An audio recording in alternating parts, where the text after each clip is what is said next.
What's up, guys, and welcome to the Rebalance podcast, where we dive into topics that matter most when it comes to overcoming struggles, injuries, and finding balance in your life. Everybody's idea of balance is that bit different, so my goal is to give you different perspectives, practical tips, as well as expert insights into what it means to live a balanced life.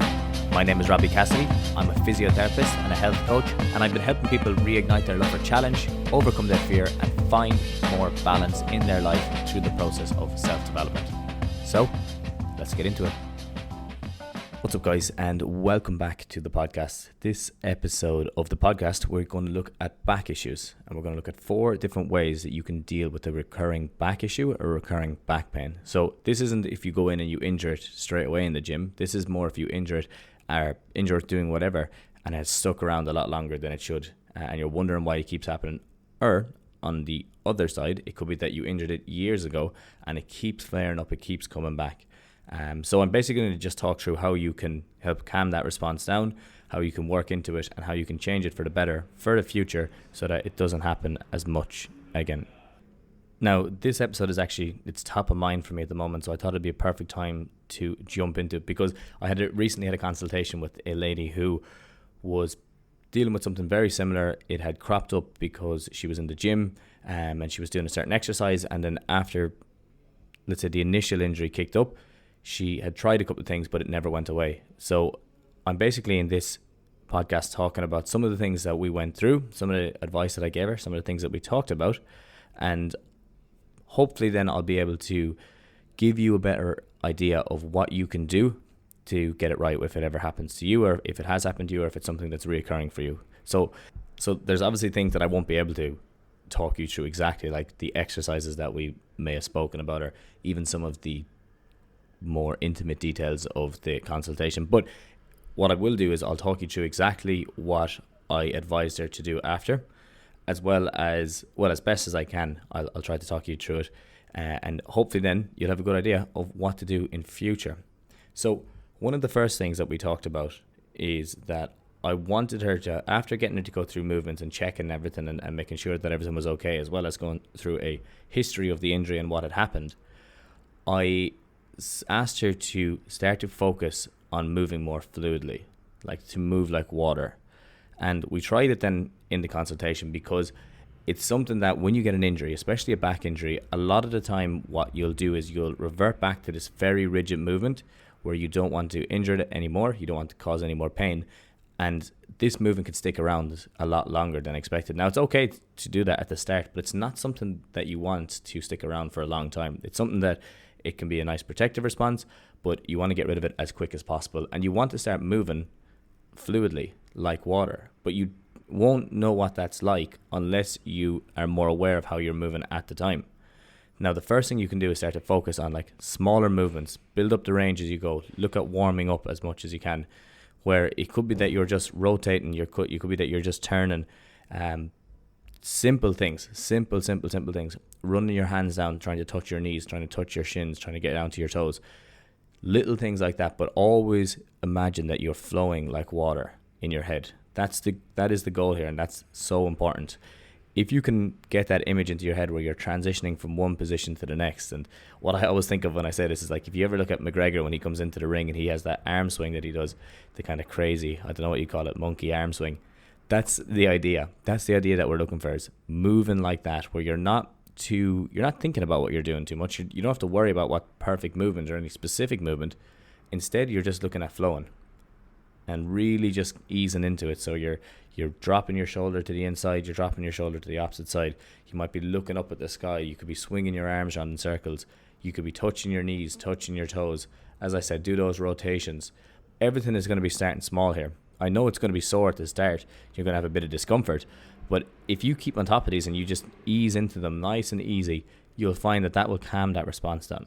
Okay, so it's really important to try to get yourself moving, figure out where those limitations are, and then see if you can break them a small bit. Now, obviously, this is on the back of when you have, let's say, met a physio and you've made sure that the injury is nothing more severe than what it should be.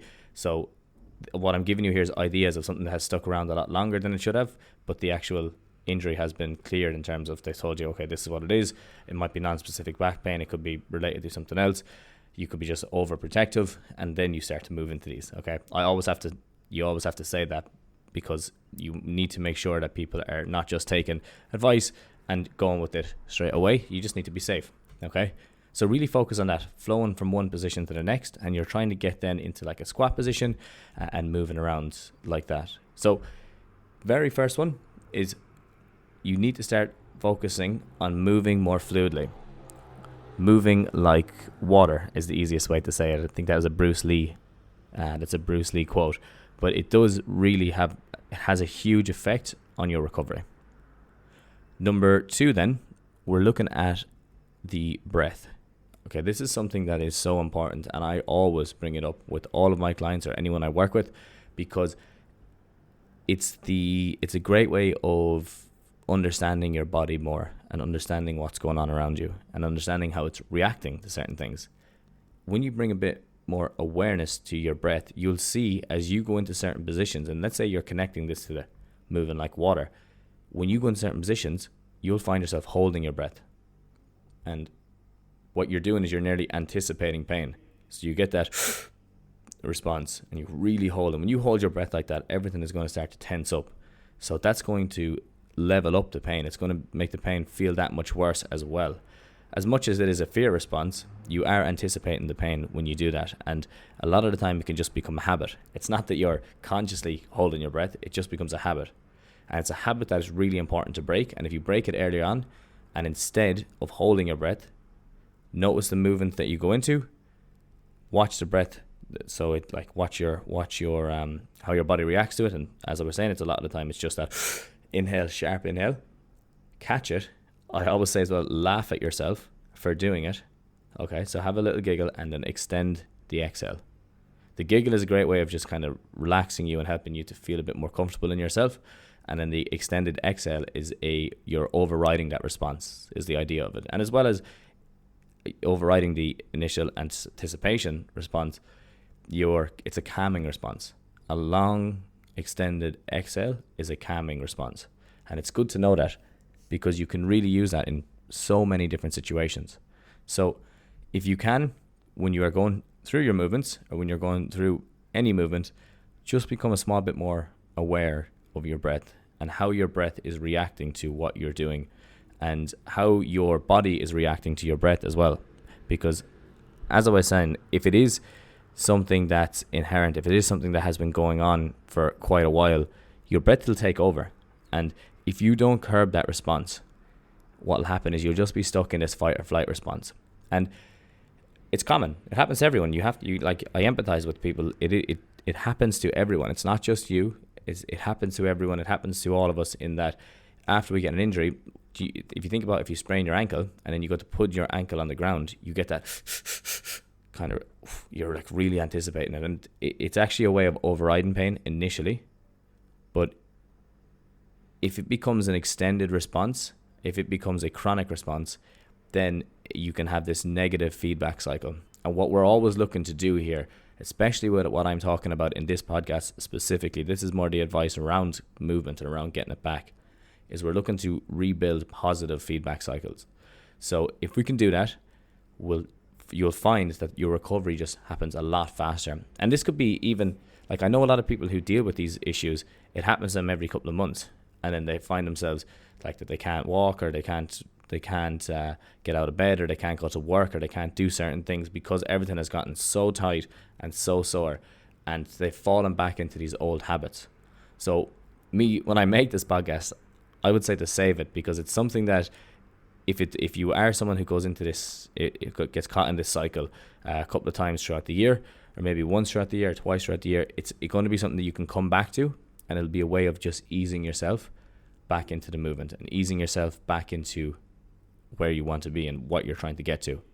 And all of these, as I said, are ones that I've just recently used with the client, and I use them with a lot of clients. And it's actually, for those who are interested, or if this is something that happens to you a lot, I'm in the process of making a back rehabilitation program that's incorporating all of this. It's not a movement one, it's incorporating all the other aspects. It does have movement and it does have strength in it, but we also look at language and beliefs and everything inside in it.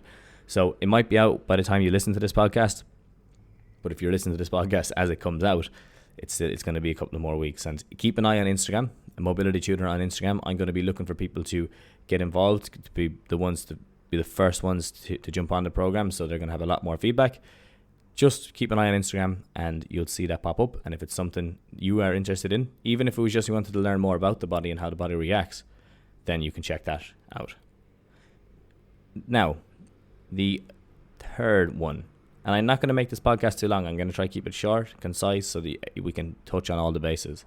The third thing that we looked at, and this is something that I had noticed as we were going through the consultation, as we were talking through it, was that there was certain language, there were certain words that kept on popping up and certain phrases that kept on popping up throughout the consultation.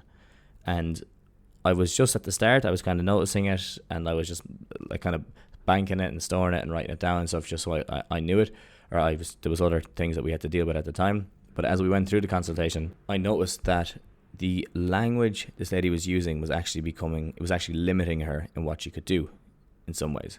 And it was a really interesting one. And this, I've seen this so many times. I've had a lot of consultations over the last couple of weeks, and this is probably one of the primary ones that sticks out, is the language that you use sets your beliefs in what you can do and what you can achieve. And it's really important to become aware of that, because people underestimate the effect of language on their beliefs and on their ability.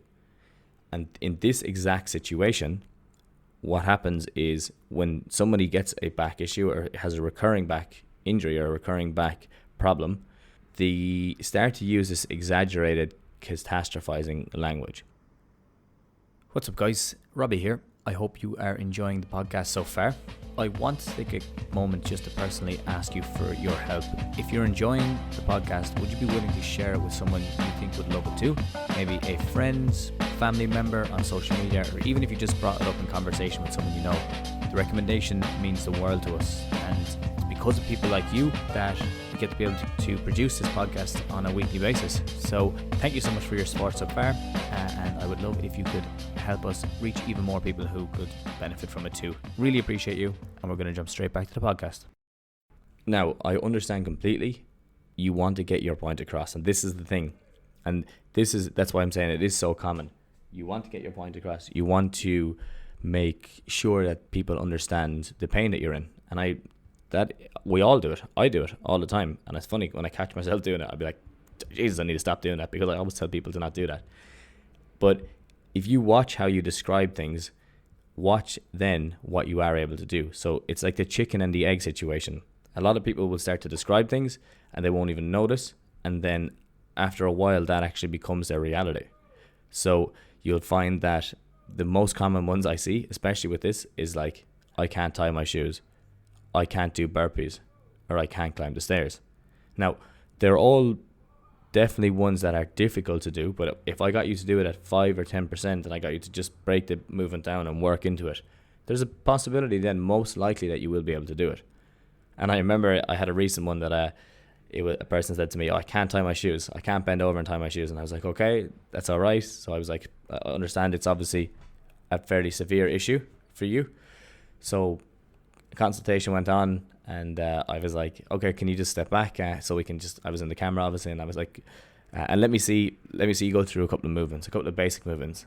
And they step back from the camera, and I go, you're wearing shoes that have laces? And they were like, yeah. And I was like, those laces are tied? And they were like, yeah. And I was like, so you did tie your shoes? And I was like, they were like, you got me. But it definitely was something that I was like, the reason I'm saying that is I'm not trying to catch you out, or I'm not trying to pick you out or anything. It's that the language that you use and how you describe it, sometimes when it does become exaggerated and when it does become catastrophized, you limit yourself completely. And what will happen then is, because you'll start to tell yourself you can't do this or you can't do that, you can't tie your shoes or you can't climb the stairs, you can't do burpees, you're going to limit your activity overall. So you're going to stop doing everything. Okay, so in between in between phases where you're watching TV or you're on the computer, you're just going to be sitting down all the time, and you won't be as inclined to move because you'll feel that you can't do it in the first place. So there's no point doing it. So I go after that one so much, right? I really do. Is like, you need to just watch the language that you're using. As I say, I do it myself. The other funny one I think is burpees. I can't do burpees because of my back. I don't think anyone likes doing burpees. There's no question. It's a very, very, very difficult exercise to do, especially if it's in the middle of a gym session where you have loads of things to do.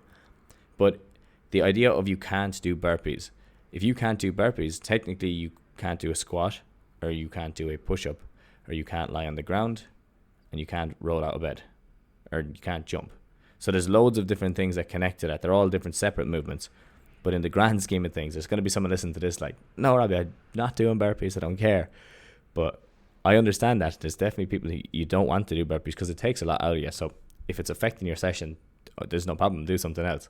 But the language of I can't do burpees is going to, if you do get into any of those positions, a lot of the time, that's going to cause you more pain because you already have the belief that you shouldn't be in that position in general. Okay? So that's why I bring it up. It's not just to call out everyone who doesn't do burpees, or to call out people for saying that they use things. I do it all the time myself. So I understand exactly. And the other thing is, with the language that you use, I understand, and you need to be empathetic with people as well. If you hear someone else saying it, don't just be like, like Robbie said this, so no, I'm catching you with the language that you're using. You have to understand that people do want to be heard, and they want to be empathized with. And if you do listen to people and you do empathize with them, that can actually improve their recovery. So you don't want to call them out too early on the language. But if the language is becoming a limiting factor in what they can do, then it's really important to highlight that. And highlight it like very just softly, like, I can see you're doing that a lot better. And you can just say like, okay, right, I can see you're improving on that. Last week you weren't able to do it. I know you were saying a week before you couldn't tie your shoes. I can see now you're able to do it. You're obviously getting back, and your everything's improving for you. And then just lightly, just watch the language you use, because if you say to them like, just watch the language you use, because if you do say that, sometimes it does limit you. And this is across the board. It's not even just with injuries. It's across the board. Anyone that knows me knows that I always go after language. And if someone calls me out for it as well, I'm happy for it, because I'm like, okay, that's good. It's a window into a limiting belief, and that is something that I'm trying to go after a lot now, more recently than before, is these limiting beliefs of things that I've been telling myself, narratives that I've always told myself about why I can and can't do things, and how they affect everything around me. So language is a really, really important one, and I always go after it. And as I said, most of the time with these things, you're able to do them. You just need to slow it down and break it down while you're healing and while you're getting back to where you want to be, because you want to break that pattern.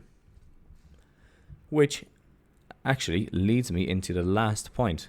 And the last one is, when you have an issue like this, don't just take 5 days off and go back into doing it 100%. Instead, start slow. Start at like 50% of what you could do before, and look to build every day. This idea of Kaizen, you've heard me talking about before, where you're looking for that 1% improvement every day, is so important. And the sooner you start, the better. So when I say start slow and rebuild, that could be, and a really easy example, if you're getting back into the gym again, or if you're in a gym class or whatever, it could be that you need to understand the risk and the tolerance. So if you do explosive activities straight off the bat, it's more than likely going to cause things to flare up a small bit if you do a lot of them.